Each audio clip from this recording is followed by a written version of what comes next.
2024 সালে পরীক্ষার জন্য লাস্ট মিনিটে কোন প্রশ্ন খুবই গুরুত্বপূর্ণ রয়েছে আমরা আজকে একবার দেখে নেব। সপ্তম শ্রেণী গণিত থাকতেই যেখানে এক দাগের প্রশ্নপত্র রয়েছে, সঠিক উত্তরটি নির্বাচন করে লেখো। 1 গুণ 4 বলা রয়েছে। প্রতিটি প্রশ্নের মান এখানে 1 নাম্বার করে।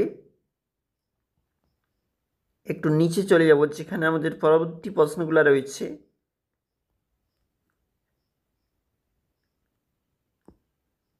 এটি একটি সংস্থার প্রশ্নপত্র।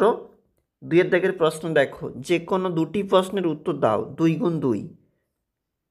কোনো এক ট্রেনিং সেন্টারে 1050 জন ব্যক্তি ট্রেনিং নিতে এসেছেন। তাদের 3টি বড় হল ঘরে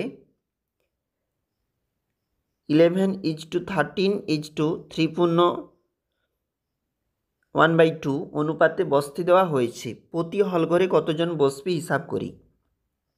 এবং 2 দাগের যে প্রশ্ন বলেছে, বৃত্তের পরিধি ও ব্যাসের অনুপাত 22:7।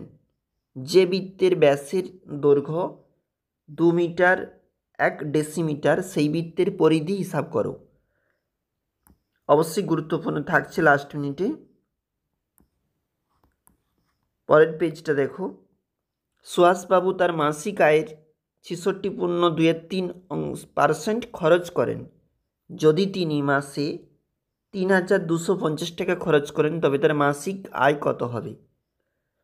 এবং নিচে 3 দাগের যে প্রশ্নপত্র বলেছে অবশ্যই গুরুত্বপূর্ণ থাকছে। গুণ করা রয়েছে 2 দাগে। এবং আয়তক্ষেত্রের ক্ষেত্রফল হিসাব করি 3 দাগের যে প্রশ্নপত্রটা। 4 দাগে দেখো, mn সরলরেখাংশের বহিস্থ বিন্দু P থেকে mn সরলরেখাংশের উপর বা বর্ধিত mn সরলরেখাংশের উপর লম্ব অঙ্কন করো। এবং 2 দাগের গুরুত্বপূর্ণ প্রশ্ন, স্কেল ও পেন্সিল কম্পাসের সাহায্যে 45 ডিগ্রি কোণ অঙ্কন করো।